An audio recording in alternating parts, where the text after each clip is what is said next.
নমস্কার বন্ধুরা, মিনু ছোটো রান্নাঘরে সকলকে জানাই স্বাগত।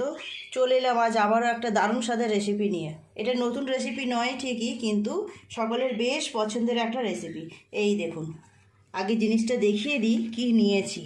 চিংড়ি মাছ সাইজগুলো দেখুন, জাস্ট দেখলেই কিন্তু মন ভরে যাবে। আর এইরকম বড় বড় চিংড়ি মাছ দেখলে কি মনে হয় বলুন? আগেই মনে হয় না যে একটু মালাইকারি বানাই, তো সেটাই আজকে আমি বানাবো। এত সুন্দর চিংড়ি মাছ যখন এনেছে বড় বড় সাইজে, তো ভাবলাম আজকে একটু চিংড়ি মাছের মালাইকারি বানাবো। এটা খেতে তো দুর্দান্ত হয় আর সকলের বেশ পছন্দের একটা খাবার। এই রেসিপিটা বানানোর জন্য এখানে যা যা মশলা লাগবে আমি নিয়েছি। এখানে একটা বড় সাইজের পেঁয়াজ আমি গ্রেট করে নিয়েছি, এখানে রসুন, আদা আর টমেটো নিয়েছি, এগুলো পেস্ট করব। তার আগে চিংড়ি মাছগুলোকে আমি পরিষ্কার করে নেব। চিংড়ি মাছগুলো আগে খোসা ছাড়িয়ে পরিষ্কার করে নেব। পুরো খোসা ছাড়াবো না, মাঝখান থেকে কিছুটা খোসা বাদ দিয়ে দেবো, আর এই পাগুলো বাদ দিয়ে দেবো, আর লেজের দিকে একটুখানি রেখে দেব। এই রকম এটা কাঁচি দিয়ে কেটে দেব। মাথা থেকে এই সুরগুলো সব কেটে বাদ দিয়ে দেব, দিয়ে মাথাটাও খানিকটা, এই এক্সট্রা অংশটা বাদ দিয়ে দেব। চিংড়ি মাছের মাঝখানে একটা সুতোর মতো থাকে, এইটা এইভাবে বের করবো। এইটা একটুখানি চেলা করলে খুব সুন্দরভাবে কালো মতো সুতোর মতোটা বের করা যায়। এই কত সুন্দর বেরিয়ে আসলো। এইভাবে প্রত্যেকটা চিংড়ি মাছ পরিষ্কার করে নেব। খোসা ছাড়ানোর পরেও চিংড়ি মাছগুলোর সাইজগুলো দেখুন, খুব সুন্দর। সব চিংড়ি মাছগুলো একইভাবে আগে পরিষ্কার করে নেব।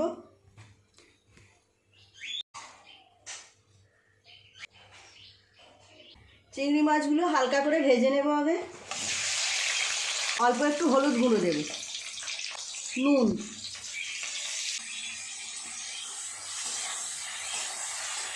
হালকা করে ভেজে নিলেই হবে।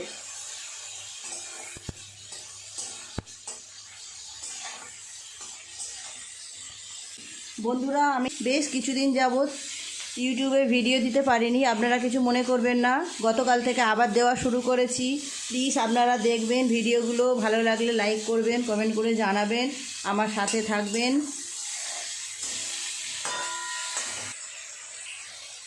চিংড়ি মাছগুলো হালকা করে ভেজে নিয়েছি, তুলে নেব এবার।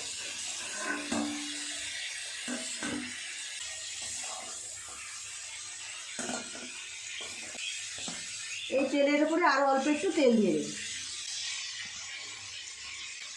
ফোড়নে দেব একটা শুকনো লঙ্কা, তেজপাতা আর গোটা জিরে।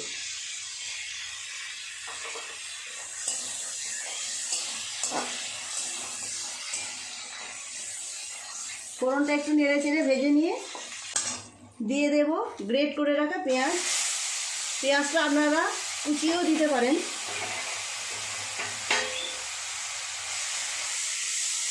একটু নেড়ে চেড়ে পেঁয়াজটাকে ভেজে নেব।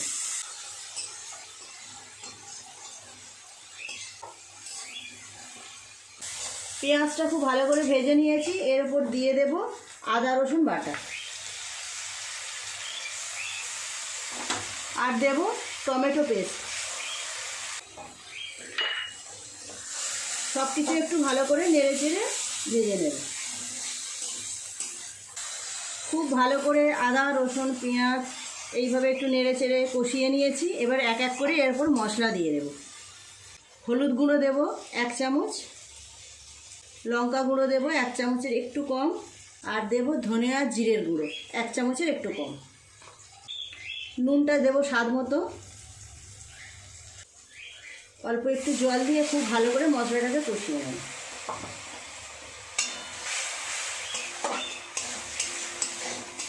এই রেসিপিটা করতেও যেমন ভালো লাগে, খেতেও তেমন ভালো লাগে। এর মধ্যে দিয়ে দেব অল্প একটু চিনির দানা। মালাইকারিতে অল্প একটু চিনির দানা দিতে হয়, খুব অল্প, 2-4টে চিনির দানা দিলাম।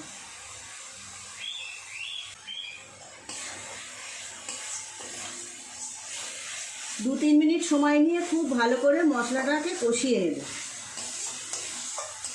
চিংড়ি মাছের মালাইকারি রান্না করতে কিন্তু বেশি সময় লাগে না, খুব কম সময়ে দুর্দান্ত একটা রেসিপি তৈরি হবে।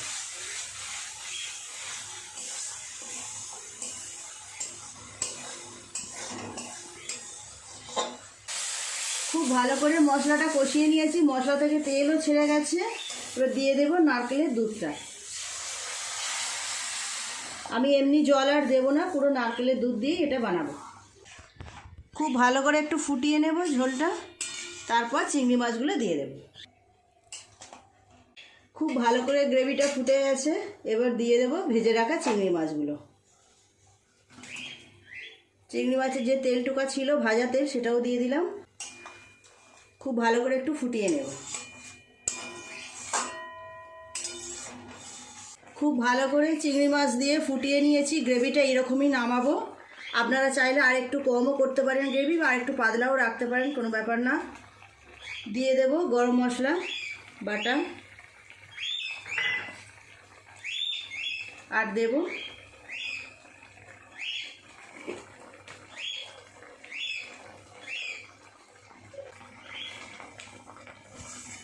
পুরোপুরি মালাইকারি রেডি। নামিয়ে নেব অন্য জায়গায়।